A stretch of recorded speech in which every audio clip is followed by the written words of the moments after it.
House Bill 1298, sponsored by Representative Buffy McFadden and Senator Sean Mitchell, not only will put cleaner and more fuel-efficient long-haul trucks on our highways, but it also makes it easier to install devices that allow drivers to stay warm in their vehicles during rest periods without idling their engines. Saves drivers thousands of dollars worth of fuel every year and will reduce harmful emissions. So Sean Mitchell is not with us, but I'm going to invite Greg Fulton from the Colorado Motor Carriers Association and Representative Buffy McFadden to speak about the bill. You can come up here? Well, you can stand with me.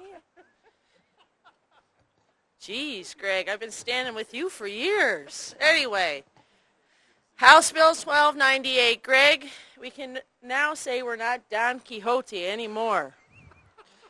This bill has been a bill that has been run in one form or another, I believe, each year for the last 3 or 4 years. It's a special moment for me personally. Oh, I always want to, I'm such a sap. My grandfather had 4 freight lines, local haul carrier, had to fight lack of reciprocity with Canada, our neighbor to the north, had to fight deregulation of the entire industry when the U.S. Congress did it overnight. Right, Dan? He had a little plaque on his desk that said, if you want it done right, do it yourself. This bill is so incredibly important to the industry, not only for the environment, but the survival of the businesses that are currently in business. If you want to keep good economic development, the first plank should be keep those that are in business in business. Yeah.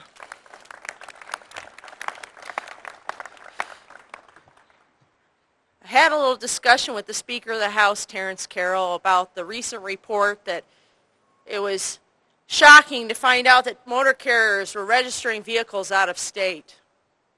Wasn't shocking to anyone who's been working with the motor carriers. Right, Greg? In fact, the motor carriers have been pleading with the state legislature for years to have what's basic reciprocity for other businesses when they purchase equipment in the state of Colorado. For the first time, businesses in enterprise zones in the state of Colorado will be able to get enterprise zone tax credits for rolling stock. And for those of you who aren't in the trucking business, that's the tractors and the trailers that go along with the business. Not only do they get the opportunity to purchase those vehicles with enterprise zone tax credits while other states all around us actually have no sales tax on those vehicles, they get to green up their fleets.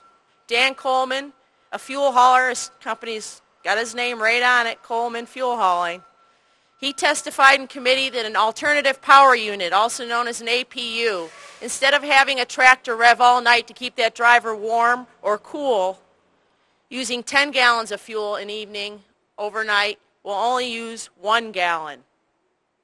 The motor carrier industry has come to the legislature time and time again to help improve the safety of our roads, to help improve their businesses. I believe now we will have an opportunity to have one of the top 100 firms in the country relocate back to Colorado with legislation like this. We also will do it in some of the greenest fashion we have ever seen in this state. And Governor Ritter, I want to thank you for help leading that charge on the new energy economy. I do want to also thank Cory Gardner, who was a bill sponsor on this bill, along with Senator Mitchell. And I want to give a special thank you to Gail Schwartz, who led the Jobs Committee to actually have it be a Jobs Committee and Economic Recovery bill. And I also want to give a thank you for Joel Judd for coming today, who I know loves this bill as well.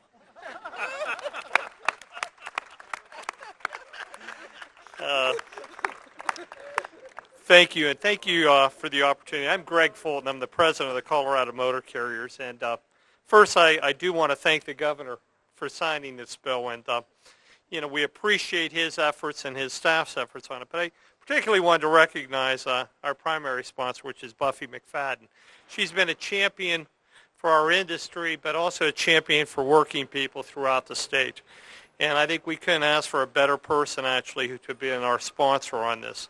I also want to take the opportunity to thank Senator Mitchell, who couldn't be here today, who is our Senate sponsor, as well as Senator Schwartz, as noted by Representative McFadden, and the many other people who supported us on this bill. Let me note that we called House Bill 1298 the Green Truck Program because we felt it provided the opportunity and incentives to increase business and jobs, but at the same time providing critical incentives to reduce greenhouse gases attributed to our industry and also reducing our energy consumption.